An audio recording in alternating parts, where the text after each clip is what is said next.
আমি তখন ক্লাস 5-এ পড়ি। গ্রীষ্মের ছুটিতে আমরা বরাবরের মতোই গ্রামে যেতাম, আমার মামার বাড়ি। সেখানে আমার সবচেয়ে প্রিয় মানুষ ছিল আমার মামাতো ভাই তানিম। আমার থেকে বছর 2-এক বড়। তানিম ছিল একটু চঞ্চল, বোকা বোকা হাসি দিত, আর মাঝে মাঝেই আমার নাম বিকৃত করে ডাকত, মুনুগ। অথচ সবাই জানত আমার নাম মুনতাহিনা। প্রথম দিনই পৌঁছেই দেখি তানিম উঠানে আম গাছে উঠেছে। আমাকে দেখে চেঁচিয়ে বলল, এই যে মুনু এসেছে। আম খাবে? আমি রাগ করে বললাম, আমার নাম মুনু না। সে হেসে আম ছুড়ে দিল, আর আমিও ধপ করে ধরে ফেললাম। এভাবে আমাদের শুরু হলো গ্রীষ্মের ছুটি।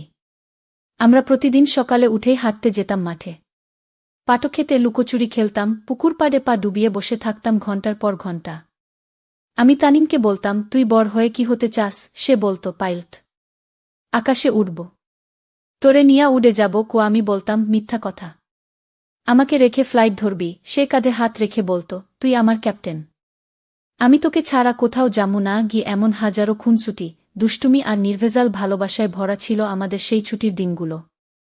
একদিন দুপুরে আমরা পুকুরে ঝাঁপ দিয়েছিলাম। আমি একটু হোঁচে খেয়ে পড়ে যাই। তানিমই তখন আমাকে টেনে তুলেছিল। চোখে পানি চলে এসেছিল আমার। কিন্তু তানিম বলেছিল, মেয়েরা কাঁদে না। তুই তো আমার সাহসী ক্যাপ্টেন। আমি সেদিন হাসতে হাসতেই কেঁদেছিলাম। সেই প্রথম বুঝি কেউ পাশে থাকলে ব্যথাও হালকা লাগে। আস্তে আস্তে ছুটি শেষ হতে লাগল। আমি চলে আসার আগের দিন আমরা আমাদের সিক্রেট প্লেসে গেলাম, পুরনো বটগাছটার নিচে। সেখানে বসে আমি বলেছিলাম, তুই আমাকে ভুলে যাবি না তো? তানিম এক মুহূর্ত চুপ করেছিল। তারপর কাঁধ থেকে ওর প্রিয় নীল রঙের রুমালটা খুলে বলল, এইটা রাখ। এটা আমার ভালোবাসা। ভুলবি কি করে? বছর কয়েক কেটে গেছে সেই ছুটির পর। আমরা বড় হয়েছি। এখন তানিম পড়ে ঢাকায়, আমি চট্টগ্রামে। ফোনে মাঝে মাঝে কথা হয়, কিন্তু সেই নির্ভেজাল দিনগুলো আর ফিরে আসে না। মাঝে মাঝে সেই রুমালটা আমি আজও খুলে দেখি, তখন যেন বটগাছের ছায়া, আম গাছের ডাল, পুকুরের জলে ভেসে ওঠে আমাদের শৈশব। আজও চোখ বন্ধ করলে শুনতে পাই তানিমের কণ্ঠে, তুই আমার ক্যাপ্টেন। তোকে ছাড়া কোথাও যামু না। গিয়ে আমার জীবনের সবচেয়ে উজ্জ্বল ছুটিটা ছিল তখন, যখন আমি ক্লাস 5-এ। সেই ছুটি আজও আমার মনে গন্ধ ছড়ায়, কাঁচা আমের, কাদামাটির, রোদে পোড়া খয়েরি বিকেলের গন্ধ। আমরা প্রতি বছর গরমের ছুটিতে গ্রামে যেতাম, মামার বাড়ি। এবছর আমি একটু বেশি উত্তেজিত ছিলাম। কারণ আগের বছর স্কুলের পরীক্ষায় প্রথম হয়েছি, আর মা বলেছে এইবার আমাকে 1 মাস থাকতে দেবে মামাবাড়ি। যেদিন পৌঁছালাম, দেখি উঠানে দাঁড়িয়ে একটা লম্বা, রোদে পুড়ে বাদামি হয়ে যাওয়া ছেলে আম গাছ থেকে নিচে তাকিয়ে বলল, এই যে মুনু এসেছে। আমি ততক্ষণে পিচঢালা রাস্তা থেকে কাদামাখা উঠানে পা রেখেছি, হুডি আর সানগ্লাস পরে বসন্তের গরমে ঘেমে একাকার। তাকে দেখে চিৎকার করে বললাম, তানিম, আমি তোকে একটুও মিস করিনি। সে হেসে বলল, মিথ্যা বলছিস। চোখে তো জল এসে গেছে। তানিম আমার মামাতো ভাই। আমার থেকে বছর 2-এক বড়। কিন্তু ওর মতো বন্ধু আমি আর পাইনি। ও যেন ছিল এক পিচ্চি দাদা, অদ্ভুতরকম দায়িত্বশীল, আবার দুষ্টামিতে আমার চাইতেও 10 গুণ এগিয়ে। সেই গ্রীষ্মের প্রথম কয়েকদিন আমরা সারাদিন শুধু খেলতাম। ভোরে উঠেই মাঠে দৌড়ো, আমগাছের নিচে বসে মাটির পাত্রে মুড়িতেল মরিচ খাওয়া, আর দুপুরে পুকুরে ঝাঁপ দিয়ে গোসল। তানিম পাটক্ষেতে আমাকে নিয়ে যেত।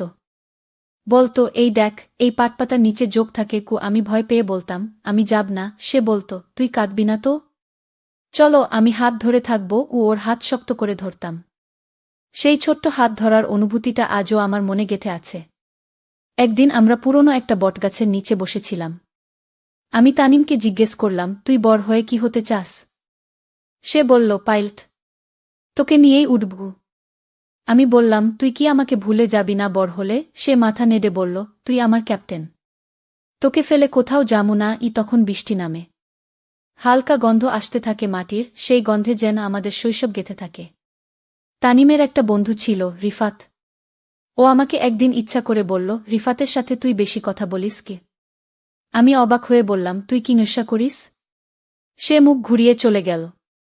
সারাদিন আর কথা বলল না। আমি মন খারাপ করে চুপচাপ বসেছিলাম পুকুর পাড়ে। হঠাৎ দেখি সে এসে পাশে বসে বলল, তুই কি আমার সবচেয়ে ভালো বন্ধু না? আমি কাঁদো কাঁদো গলায় বললাম, তুই কথা বলিসনি। আমি ভাবছিলাম তুই আর আমাকে পছন্দ করিস না।